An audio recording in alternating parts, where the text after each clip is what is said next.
আসসালামু আলাইকুম, welcome to back my channel. আজ আমি আপনাদের জন্য নিয়েছি গরুর মাংসের একটি রেসিপি। এই রেসিপির বিশেষত্ব হচ্ছে আমি এখানে গোটা রসুন ব্যবহার করব, আর রসুন বাটা না, রসুনটা আমি থেতো করে ব্যবহার করব। এটাই হচ্ছে এই গরুর মাংসের বিশেষত্ব। দেখুন কি কি লাগছে। এখানে নিয়েছি আমি পেঁয়াজ কুচি, এখানে নিয়েছি সয়াবিন তেল, নিয়েছি গোটা রসুন, নিয়েছি আদা রসুন আর জিরা। এখানে নিয়েছি গোটা মশলা, এলাচ, দারচিনি, লবঙ্গ, তেজপাতা। এখানে নিয়েছি ফাঁকি মশলা, 3 রকমের হলুদ, মরিচ আর ধনিয়া গুঁড়ো, এখানে লবণ। এবার পাত্রে দিয়ে দিব মাংস। এখানে আমি 1.5 কিলোর মতো গরুর মাংস নিয়েছি। হাড় আছে, চর্বি আছে, মাংস আছে, সবই নিয়ে নিয়েছি। এবার এর মধ্যে দিয়ে দিব আমরা সমস্ত রকম মশলা। দেখুন, এবার দিয়ে দিচ্ছি তো গোটা মশলা। গোটা মশলার পর দিয়ে দিব তেজপাতা, পেঁয়াজ কুচি। এরপর এর মধ্যে দিয়ে দিব লবণ অ্যাড করে দিলাম। এবার এর মধ্যে অ্যাড করে দেব হলুদের ফাঁকি, মরিচের ফাঁকি আর ধনিয়া ফাঁকি।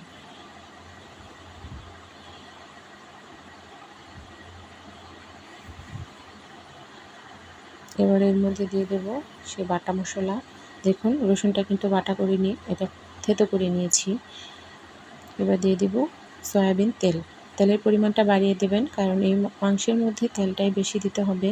তেলের মধ্যে মাংসটা রান্না হবে, পানি থাকবে না। এবার এটা ভালো করে মেখে নেবেন। এই মাংসটা কিন্তু আপনারা কষিয়ে রান্না করতে পারবেন না, মেখে রান্না করতে হবে। কারণ এটা যদি আপনারা কষিয়ে রান্না করতে যান তাহলে এটা ভালো হবে না, টেস্ট ভালো হবে না। এটা হাতে মেখে তারপর পানি দিয়ে, পানি শুকিয়ে কষিয়ে তারপর রান্না করতে হবে।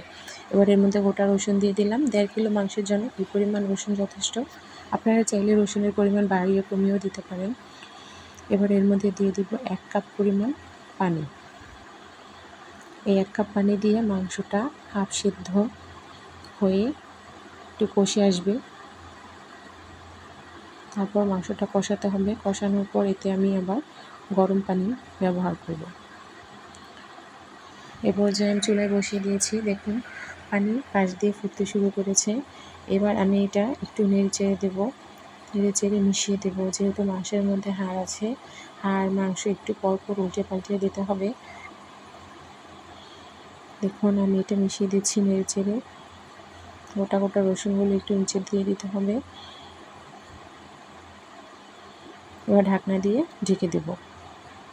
ঢাকনা খুলে 10 মিনিট পর দেখুন, প্রথম পর্যায়ে কিন্তু চুলার আঁচ বাড়িয়ে দিতে হবে। এই যে পানি শুকিয়ে আসছে, আমি একটু নেড়ে চেড়ে দিব। নেড়ে চেড়ে ঢাকনা দিয়ে ঢেকে দিয়ে 5 মিনিট পর ঢাকনা দিয়ে ঢেকে দিলাম। 5 মিনিট পর দেখুন,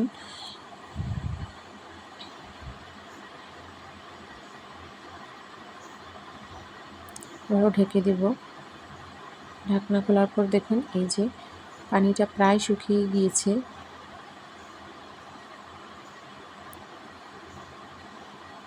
এটা আবারও নেড়ে চেড়ে দেবো তলায় পাশ দিয়ে, যাতে করে লেগে না যায়।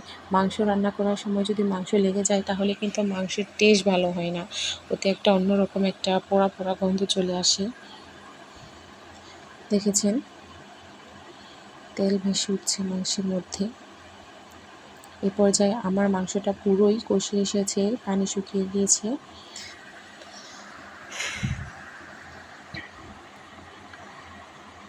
এবার আমি এর মধ্যে দিয়ে দেব ফুটন্ত গরম পানি। যেহেতু মাংসের মধ্যে হাড় আছে, তাই পানির পরিমাণটা একটু বেশি দিতে হবে। ফুটন্ত পানি দেওয়ার পর কিন্তু চুলার আঁচ এতটা বাড়িয়ে দেওয়া যাবে না, চুলার আঁচ মিডিয়ামের মধ্যে রাখতে হবে, যাতে করে হাড়ের ভিতর দিয়ে মাংসটা ভালো করে সিদ্ধ হয়। আর এখানে রয়েছে গোটা রসুন, গোটা রসুনটাও ভালো করে সিদ্ধ হবে। কিন্তু খেয়াল রাখতে হবে রসুনটা যাতে করে ভেঙে না যায়, গোটা গোটা থাকে। দেখুন, পানির ফুটানো অবস্থা দেখলেই বোঝা যাচ্ছে চুলার আঁচ আমি কতটুকু রেখেছি। এই পর্যায়ে ঢাকনা দিয়ে ঢেকে কিছুক্ষণ পর পর ঢাকনা তুলে নাড়া দিতে হবে। নাড়া দিয়ে উল্টে পাল্টে দিবেন। দেখুন, পানি অনেকটা শুকিয়ে এসেছে, মাংসের কালার চেঞ্জ হয়ে এসেছে। কত সুন্দর একটা কালার হয়েছে মাংসের। এবার আবারও নেড়েচেড়ে এর মধ্যে দিয়ে দিলাম জিরা ফাঁকি, যেটাকে আমরা টালা মশলা বা গরম মশলা বলি, ওইটা দিয়ে দিলাম। দিয়ে নেড়েচেড়ে মিক্স করে নিচ্ছি। যেহেতু মাংসের মধ্যে হাড় আছে, তাই যতটা সম্ভব কম আঁচে রান্না করবেন।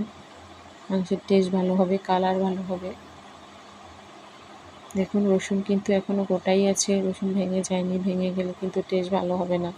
আপনারা এই রেসিপিটা বাড়িতে একবার ট্রাই করে দেখবেন।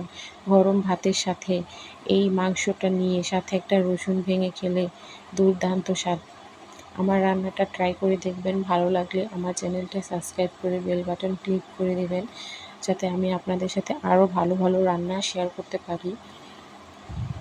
আমার এই রান্না আপনারা অবশ্যই ট্রাই করে দেখবেন, খেতে অবশ্যই ভালো লাগবে। আমার রান্না ভালো লাগলে আমার পাশে থাকবেন। এই পর্যায়ে আমার রান্না শেষ, আমি বিদায় নিলাম।